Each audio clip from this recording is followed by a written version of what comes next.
You're trying to ruin my life.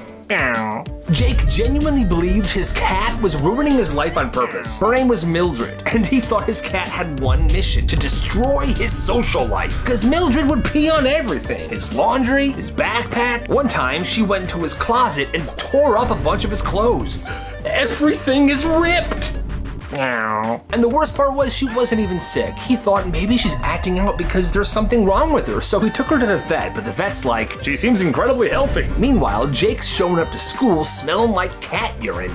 Dude, what does that smell? Oh, that's just Jake. What the heck? Jake knew it was Mildred's fault. Then it started escalating. She was pooping in his shoes, sleeping on folded clothes right after they were washed, so everything he wore was covered in hair. For years, Jake thought, this animal hates me. Fast forward 15 years, Jake is grown now. He's got long hair and he's living in an apartment by himself, and he still has that cat Mildred. One day, he's sitting on the couch watching TV. He looks down and there's Mildred. She's very old now, and she's huge, curled up in a ball right next to him. She's obsessed with being near him in every second. And one day it clicks.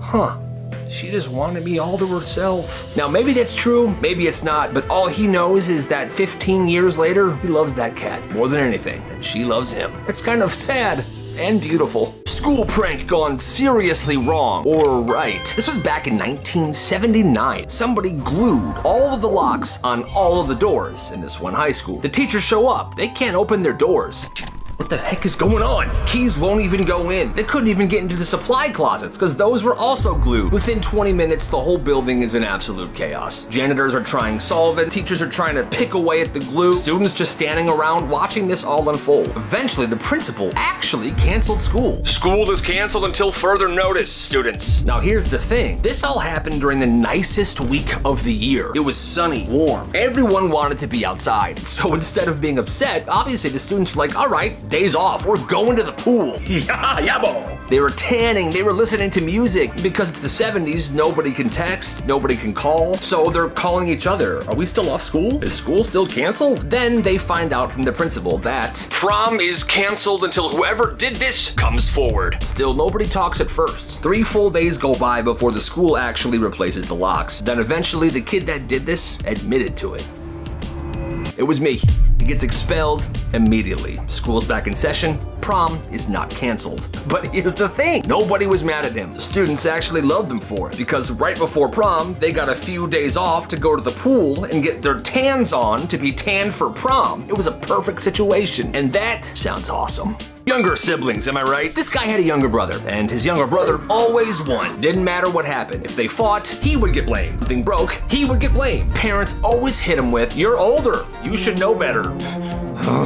The younger brother figured this out fast, so he started using it to his advantage. He would start trouble, poking him, annoying him, messing with his stuff. The second the older brother reacted, dude, get out of here, what's your problem? He would just scream, Mom! And then the older brother gets in trouble over and over and over again. So eventually this kid decides, all right, that's enough. Because no matter what happens, he gets punished. So he's at least gonna get a little bit of revenge. He waited until nighttime and he went into the bathroom that he shares with his little brother. He takes the toothbrush and he puts soap all inside the bristles. He then lets it kind of dry and puts it back in the cabinet. Well, when his brother brushed his teeth that night, it tastes weird, it tastes weird. He's spitting toothpaste everywhere, but his parents are annoyed. They're like, dude, just brush your teeth. Quit being a baby, your toothbrush is fine, it's normal toothpaste.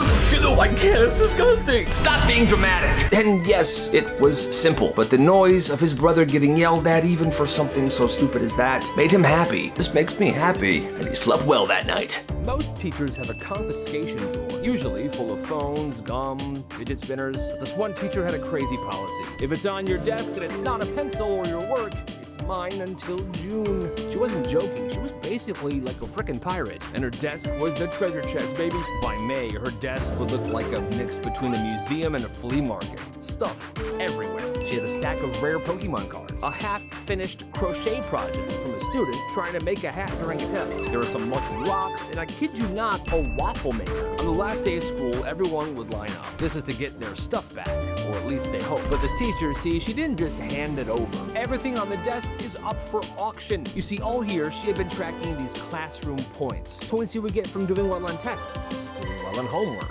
good behavior. And at the end of the year, for this auction, that was the only currency that she wanted. Well, the kid who owned the waffle maker only had 50 points. The straight A kid had 500 points. Yeah, I want the waffle maker. Oh, man. There was a bidding war. So I wanted 150 points, 200 points. At the end of the day, pretty much everyone walked away with something that wasn't theirs to begin with. And honestly, that sounds kind of fun. If I were in that class, I would rack up those points as much as I could, and I would take all the stuff. That's crazy. This kid's dad freaked out. They're at the grocery store shopping for their weekly groceries. Cereal, milk, frozen waffles, frozen pizza, lunch meat. Everything seems normal. Then they pull up to the aisle. They're at the cashier. He scans everything. All right, that'll be $125.64. The dad then goes into his pockets and pulls out this giant stack of coupons. Yeah, all right, here you go. Hands them to him super confident. The cashier starts scanning them. Beep, boop, beep, boop, bop, bop, beep. Then he goes, "Sir, every single one of these is like 9 years old. Everyone expired. Super expired. Scan them again." Okay, beep, beep, boop, bop, beep, boop, boop. The beeps obviously came from the machine, not his mouth. But this is a video. But he says again, yeah, no, they're all expired. Dad starts raising his voice in front of everybody at the store. His kid is with him. He's like, "Dad, please settle down. We're in public. This is absolutely ridiculous. Doesn't make any sense at all. You know what? I'm leaving." He then starts to push the cart out of the store. "Dad, we have to pay. I'm not paying for anything." Now the kid is standing there by the cashier. Cashier's watching the dad push the cart out and then looks at him. Yeah, this is gonna be a problem. Kid then does something that he never forgave his dad for. He pulled out his wallet and paid for the entire grocery haul with all the money he made that summer from mowing people's lawns. Here, this should cover it. He was saving up for a brand new bike. Worst part is, his dad never paid him back. That's messed up. Top 3 pettiest teachers. Number 3. There was a teacher that gave detention for somebody sneezing twice. The first time it was, bless you. The second time, okay, now you're just messing with me. Detention after school today. It was allergy season too, so for the rest of the week, these kids were fighting for their lives. Well, one day at the end of class, his teacher had a sneezing fit. All right, and oh, Miss Johnson, that's 3 sneezes. I guess that means you're suspended, huh? She never gave someone detention for sneezing again. Number 2, this one teacher right before class started one day moved the clock 10 minutes back just because she wanted to disappoint these kids when they started packing up at what they thought was the end of class. All right, we got a couple minutes left. I'm so hyped for lunch. "Why are you boys packing up?" "Well, miss, we only got 2 minutes of class left." Somebody check their phone.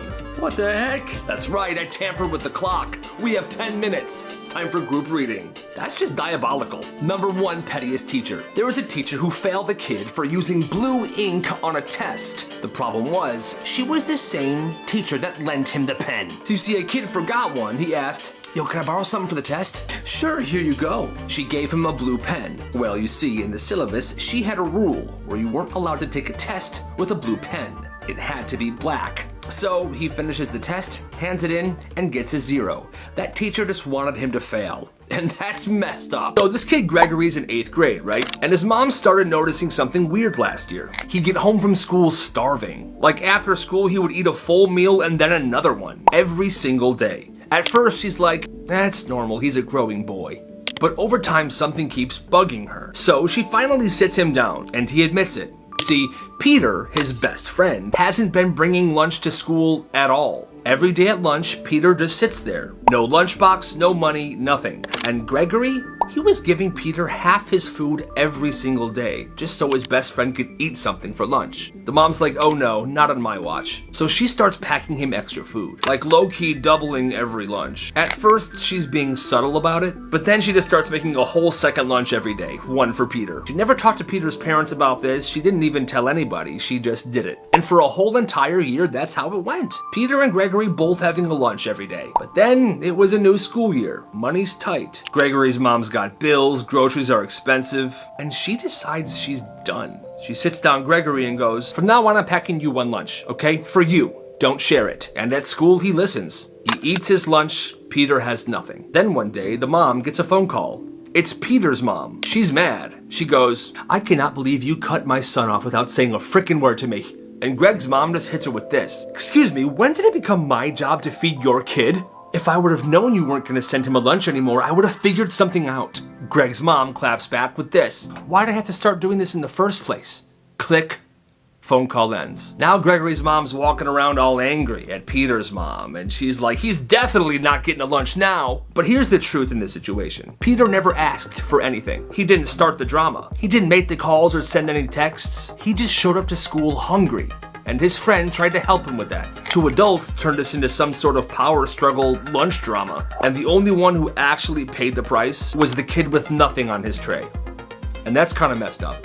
This school banned caffeine, but the no caffeine policy was failing. Every trash can was a graveyard for energy drink cans. But there were too many kids blatantly not following the no caffeine rule, so they couldn't punish everybody. So the next Monday morning, the dean announced that they have installed molecular sensors in the HVAC vents. And don't bother with Gatorade cans or cups. These sensors pick up the scents of taurine, caffeine, so if you crack a can, we will know. Now, obviously the dean was lying. That's not a thing. And a lot of kids knew that, but some kids were super gullible, so this worked for a few days. The hallways were silent and the bins were empty. No mountain of cans. But the students, they figured out how to blind the sensors. Now, this big group of students weren't the smartest, but here's what they came up with. Every time a student opened an energy drink or was sipping caffeine, 4 others would blast the nearest vent with Axe body spray.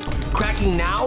Spray, boys, spray! They figured if you overloaded the sensors with fragrance, they wouldn't catch the scent of caffeine. Now, like I said, the sensors were a lie, but now there was a real issue with school air quality. Halfway through the day, there was so much Axe body spray filtering through all the vents that it was unbreathable. They had to evacuate the school. Students, everybody, please evacuate the building. We have a major air quality issue. God, this is ridiculous. The school was shut down for 48 hours. Now, this was at some school in a small town, so I guess that makes a bit more sense. But still, that's nuts. You must clean the dish before you put it in the dishwasher. What? Kenny's mom had this incredibly specific belief that the dishwasher was only meant for sanitizing, not cleaning. If you put a plate in there with a smear of sauce on it, she would pull each and every dish out of there, give you a lecture, and make you wash every dish before you put it back in. Kenny, look at this. A smudge of barbecue sauce. Take these all out, rewash them, and put them in the dishwasher. Kenny spent 45 minutes every single night scrubbing clean plates and cups before putting it in the machine. He'd be there scrubbing, looking at it. Mom, it's literally called the dishwasher. Can't we just start putting them in there and that's it? No, Kenny. He does this for years. Scrub dish, put dish in dishwasher, dishwasher run, dish done. One day he goes to his friend Steve's house. They have dinner there. His mom takes all these greasy, messy, nasty plates and puts them directly in the dishwasher. Huh, so Steve, your mom just puts them in the dishwasher? Yeah, it's a dishwasher, Kenny. Washes the dishes. Kenny then realized he spent years doing a pointless task because of his mom's OCD. Mom, Steve's dishwasher cleans their dishes just fine. Yeah, well, Steve's family probably shares a shower towel, so, jeez. This family doesn't do game night. They do drills, fire drills, earthquake drills, intruder drills, and not because they're paranoid, because they think it's fun. Okay guys, fire drill time. All right family, earthquake drill. All right guys, intruder drill, milk drill. Go to bed, Grandpa. Each week a different family member hosts the drill. Whoever's hosting the drill has to make it as real as they possibly can. At first it started basic. Fire drill was yelling, there was timers and alarm, but then they would get creative. They put out space heaters in the doorways to make it feel hot. They turned the heat up to 90 degrees in the house, even in the summer. They pumped fake smoke from a fog machine. It was nuts. The earthquake drill. They moved the furniture ahead of time. They would blast low frequency bass through the speakers, makes the house seem like it's vibrating. And they would have their friends come over and slam a bunch of doors to make it seem like the house is falling apart. Now they would do multiple fire drills, multiple earthquake drills. What they would do is they would just try to improve it every single time they would do it. Now the intruder drills are where things kind of got out of hand. The son hires a guy to come in the house at 2:14 in the morning to break in, essentially. Well, he gets there. What does he want me to do? The door's locked. What is that? He tries the windows. They're locked as well. What the heck? This guy's an actor, right? He thought he was doing an acting gig. Then he looks at the second floor window and he sees the kid that hired him. Psst, actually break in. What? So he does. He takes a rock and he smashes the window, and the family, they start screaming. Although they know it's a drill, they're just playing the part. So they know it's a drill, he knows the drill, but the neighborhood does not. And the police are called immediately. Yeah, somebody's breaking into my neighbor's house right now. The cops come and they actually arrest this dude. And he's trying to say like, no, this is fake, they hired me. And the police are like, yeah, right. So they take him to the station. The family then shows up to the police station and tries to explain, yo, we actually hired him.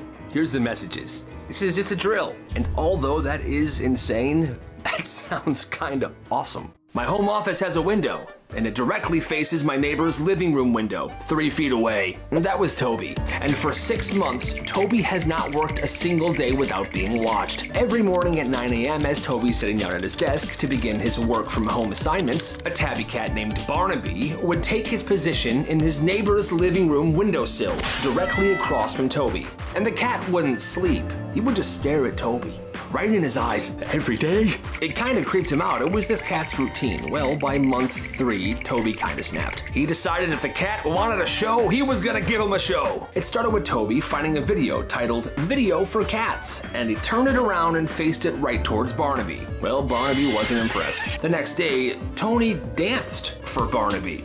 It wasn't good, but he danced. Barnaby perked up. You could tell he was responding to this. Well, the next day he put on a puppet show. I'm a puppet. Me too. Oh, look, there's a cat. Now, I also want to mention that Barnaby was an indoor-outdoor cat. One night, as Toby was going to the store, he opens his front door and he sees a dead mouse sitting there on his porch. He got rid of the mouse, but every day after that, he kept receiving more and more items. A neighbor's gardening glove, a Hanes sock, a literal $1 bill. So he installed a camera doorbell to see what was going on, and he found the culprit. It was Barnaby, leaving gifts for Toby every night. It was like he was paying him for this entertainment he's been receiving. And ever since that day, Toby and Barnaby were best friends. Barnaby always sat in that opposite windowsill. Toby was always at his desk working, until one day Barnaby wasn't there. Toby was concerned. The next day, again, Barnaby, nowhere to be seen. So he goes over to his neighbor's house, knocks on the door. Barnaby had passed away. And Toby was heartbroken. Rest in peace, Barnaby. The freaking bus drivers. Mr. Miller was the kind of bus driver who looked like he hadn't slept since 2004. He didn't care about your safety, he only cared about his blood pressure. And if you broke rule number 1, the whole bus was going down with him. It was 8 a.m. and somebody had the audacity to crack a window to get some air. Well, Mr. Miller hit the brakes so hard, kids in the front row nearly smacked against the windshield. Are you serious right now? If I hear one more click of the latch, I'm turning this bus around and dropping everybody off back at their driveways. It was silent for a while.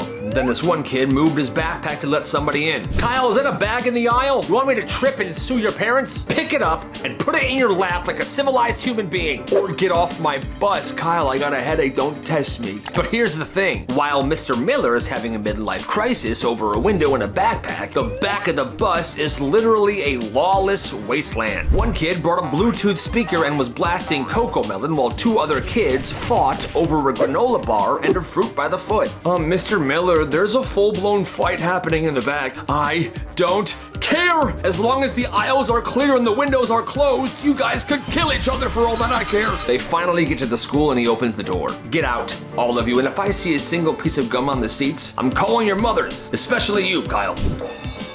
That's why you gotta watch out for those bus drivers. In 4th grade, these 2 kids decided to ruin someone's life. They didn't mean to, though. It started as a joke. They stayed after class one day, laughing, scribbling in notebook paper. JT, I've been in love with you forever. That's good, that's good. But they didn't sign their names on it. They signed this one girl's. She was a quiet girl, and JT was the class clown. They finished writing the note, and they folded it up. They then put it in JT's desk, and they left. Forgot about it. Until the next morning, they walk into class, and JT is standing up, reading this note. JT, I've been in love with you forever. You make my heart go boom, boom, boom. What? He reads every word, and when he's done, everyone turns to this girl. I didn't write that, I swear. I didn't write that. Nobody believes her. Everyone thinks it's real. She has a full-blown meltdown and she leaves the classroom. And the 2 kids stare at their desks. The next few days, she is bullied relentlessly. And one of the boys that wrote the note couldn't take it. Hey, it was me that wrote the note. Me and Kyle. We are so sorry. Why would you do that to me? My life has been horrible this week. I'm so sorry, I'll try to make it right. Those 2 then announced in front of that entire class that it was actually them. And and that people should please be nice to this girl. But it wasn't as easy as that. People still made fun of her, and they realized that even a simple joke could follow somebody around for years. So be careful what you do. Be careful who you do it to. Be nice, everybody. This kid had a fish allergy, and he always told his mom, "Mom, I can't eat fish, I'm allergic." And he's not like die allergic, but if he has fish, he'll get sick. Headaches, vomiting, but his mom refuses to believe him. "No, you're not. Eat the fish." She would force him to eat the fish, saying that he's not allergic, and then when he does eat it and gets sick, she gets annoyed. "Oh my God, you're dramatic. Clean up after yourself." Well, one night, the mom's hosting a big dinner party. This kid is 9 years old. Everybody's eating. His mom hands him a fish fillet in front of all the guests. "Here you go, sweetie. Eat this. Let me know how it is." "Mom, I told you I can't eat fish." "That's not true. That's not true, everybody." That's when the kid realized, okay, I'm gonna eat the fish. He eats the fish. Everybody's watching. 10 minutes later, he walks back into the kitchen. "Oh, did you like the fish? You want more, I bet, huh?" "No, Mom, I..." Pukes all over the mom and the table. The guests are shocked. "Oh my God, clean up an aisle fish." "Milk." Now you can see it in the mom's face. She wants to explode. Kid's like, "Do it, Mom. Everyone will see who you really are." But the mom can't, not in front of all her guests. So she flips. "Oh, my poor baby, I think you are allergic to fish. Let me go put you to bed." She then takes him upstairs and tucks him in and joins the party again. And from that day on, she never made him eat fish ever again. Hey, kid's a genius. His name was Frog Boy, and he was the weird kid at this one school. Froggy, Puggy Wuggy. Every single day before class, he would be in the woods behind the school, catching frogs, lizards, and raising tadpoles in a Home Depot bucket. Grow, little tadpoles, grow into frogs. And every day he would walk into class smelling like pond water. Yo, Frog Boy smells extra froggy today. But in class, he would have so much pent-up energy. He couldn't sit still, and every single teacher knew this. "Kevin, why don't you go take a lap around the school, okay?" "Okay." They would often let him leave school and run around the building and come back to tire himself out. In different classes, other kids would be doing math, and they would look out the window to see Frog Boy running by. 2 + 2 is 6.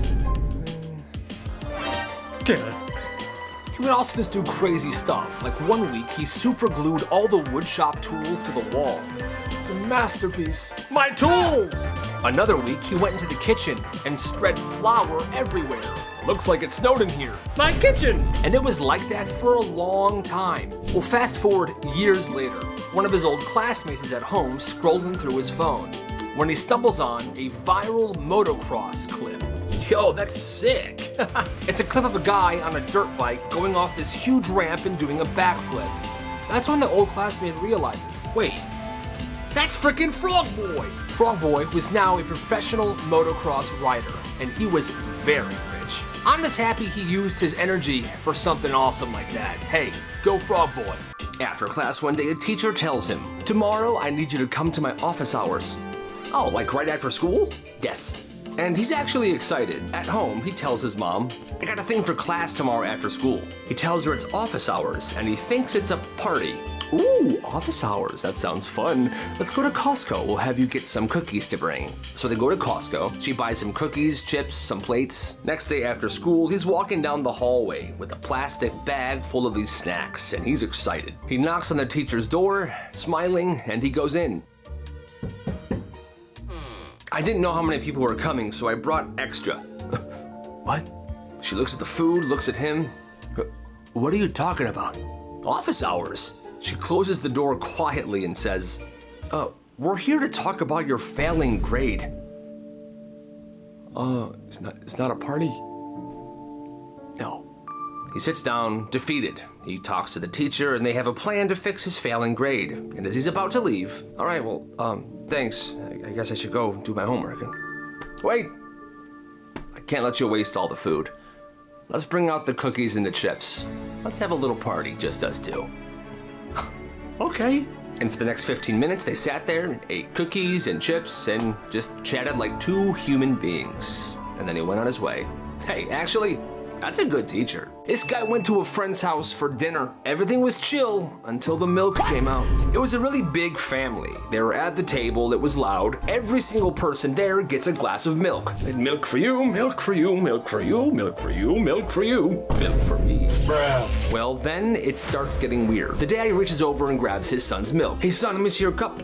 I'm done with mine. And he pours his leftover milk into his son's cup. Then the mom decides she's done with her milk, so she pours her milk into her daughter's cup. And this just keeps going. When everyone decides they're done drinking milk, they pour it into somebody else's cup. So like milky backwash just rotating through everybody. Now the guest, he's just like, what is going on here? If someone finishes their milk and they want more, I want some more milk, mom. Oh, that's perfect. I'm done with mine. I'll give you it. She just pours it into his cup. At this house, milk does not get wasted. It does not get poured down the sink. It gets recycled. And if everybody at the table is done with their milk, but there's still milk in the cups, they pour that milk back in the carton. And my friends, that is absolutely disgusting. It's testing week at this one middle school. Normally, kids have the Chromebooks open all day during class, or they're using the school iPad. And as you can imagine, the kids have TikTok tabs open, they're playing games, YouTube is paused somewhere. Well, this week, the teacher says, no Chromebooks or iPads all week this week. The kids are like, what? She then says, we're just gonna be watching movies. Now, when I was in school, that would be the best thing you could hear. There'd be cheering. But this room goes tense. So we're just gonna like sit here and stare at nothing? Miss, we're gonna be so bored.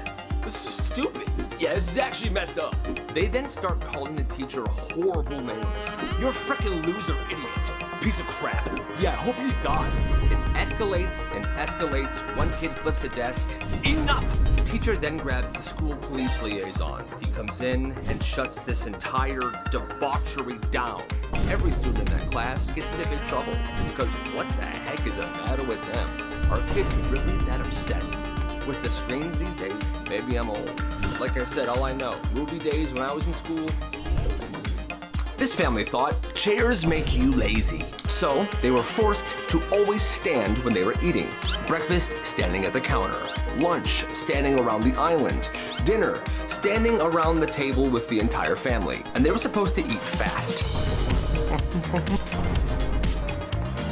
They were trying to be efficient, I guess. Once they were done, they would clean their plates and they would move on. Well, this kid grew up this way and he never questioned it. Why would he? That's how he thought meals worked. Then he's at his friend's house for dinner one night, and he's confused. He's standing there. The dad's like, you can sit down, buddy. What are you doing? Okay. So he sits, and they talk, they laugh. They linger and they eat their food at their own pace. He's like amazed. You good, bro? Yeah, this is just different. In a good way.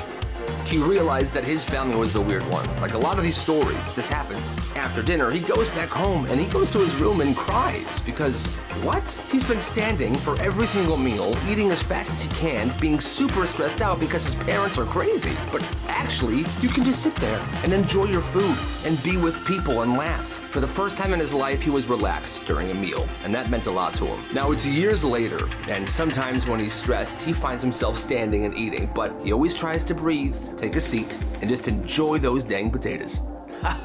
When this kid was a toddler, his mom would keep him on a leash in the yard. She would clip it on him, and then she would tie the leash to something in the yard. And she let him play while she did the dishes. Well, one day he's sitting in the yard and he's eating ants straight off of an anthill. Just literally grabbing them and eating them like they're freaking popcorn. Well, that's when he gets curious. So he takes a handful of this anthill and starts stuffing his pockets. He's stuffing his pockets with ants so he can have a snack for later. This kid then takes the harness off of himself and begins walking towards the street. Just him, free, with a pocket full of ants.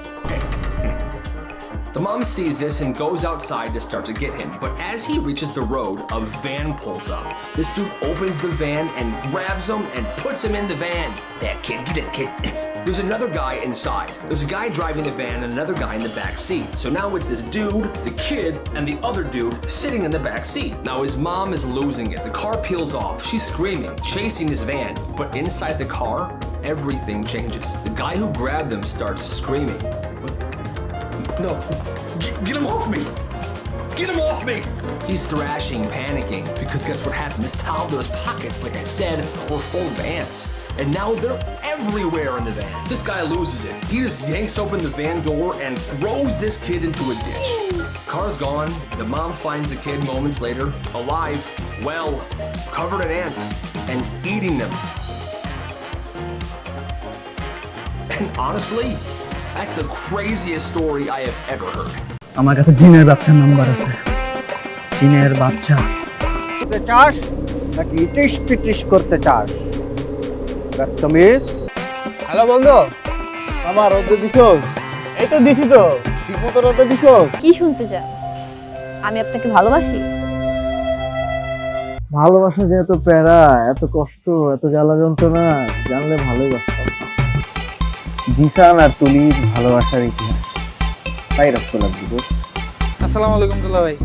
আরে শালা, ওয়ালাইকুম আসসালাম। কি খবর, কেমন আছো? গলায় দড়ি লাগাই দিছে ভাবি। গলায় দড়ি দিছে মানে গলায় গলায় গলায় কেন রেখেছেন আমাকে? কি হয়েছে বলতো? আর বলিস না, তোরে যে বুকিং দিছে সে তো এখন আমার পিছনে লাগছে। জিসান, আমার দরজা লাগাই দিছে। আমার দরজা লাগাই দিছে। কই যায়? কই যা? ফোন দিয়ে যেতেছি, ফোনই ধরো না। তোমার ফোন ধরার কোনো নামই নাই, কোনো কথা। তোমার ফোন ধরো না কেন? এবারে এক্সামের প্রিপারেশন কিরকম তোদের? আমি তো খুবই এক্সাইটেড, কারণ আমার প্রিপারেশন খুবই ভালো। জিসান দরজা খোল। কি বুঝতেছি না।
যে ফোন আমার ছেলের লাইফস্টাইল নষ্ট করে সে ফোন আমি রাখবো না, এটাই আমার সিদ্ধান্ত। বাবা, তোমাকে এবার আমাদের মতো করে চলতে হবে। ইউটিউবের ভিউ দিয়ে আমাদের খেতে হবে না। সো আমি যার সাথে দেখা করতে যাচ্ছি সে যদি স্ট্রেট ফরওয়ার্ড না হয়, তাহলে তার খবরই আছে। আচ্ছা ঠিক আছে ভাই, আমি যাচ্ছি, এদেরকে ছাড়েন, আমি উঠতেছি। ভাই আমার ভক্তকুল কিন্তু আপনার থানা ঘেরাও করে ফেলবে। Okay, no worries. আমি আবার এসব বিষয়ে অনেক উদার। চলো, okay, let's do it together. Bye, tata. পেয়ে গেলাম মানে এই যে আমরা একজন একজনের সামনাসামনি, চোখাচোখি, মুখোমুখি। আমি তোকে ধরতে পারতেছি, ফিল করতে পারছি। ও ভাইয়া, প্র্যাঙ্ক ছিল। ও প্র্যাঙ্ক, ওকে ওকে, চালিয়ে যান, ক্যারি অন। নাদিম শুনো, মাঝখানে ফোকাস ছিল না, ডিফোকাস হয়ে গেছে, এই সেই। তুই এটা কোন লেন্স ইউজ করিস? টেলিলেন্স। কত? কেউ যে 50-50। শোনো, আমি বলছি পসিবল, নাহলে কিন্তু এই যে গরম কফি গায়ে ঢেকে দেবো। বলো পসিবল? Okay fine, possible.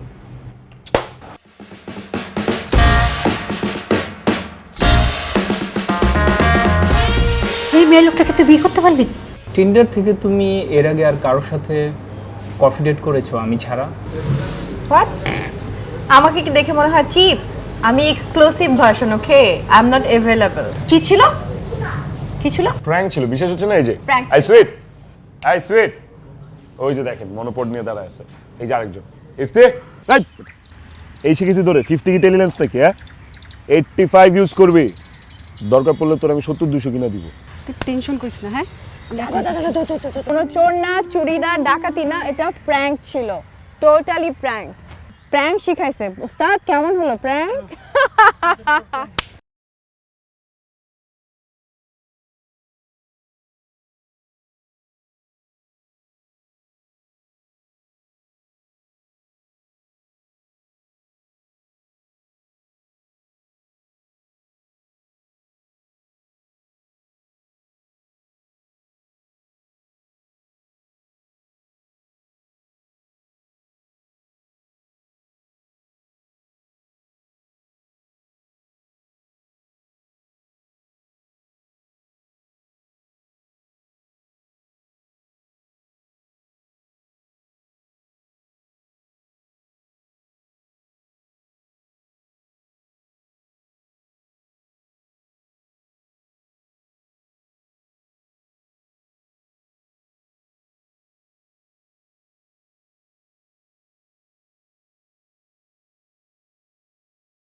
আরে বেন সাহেব, নতুন নতুন সম্বন্ধ তো তাই চিনতে পারেন নাই।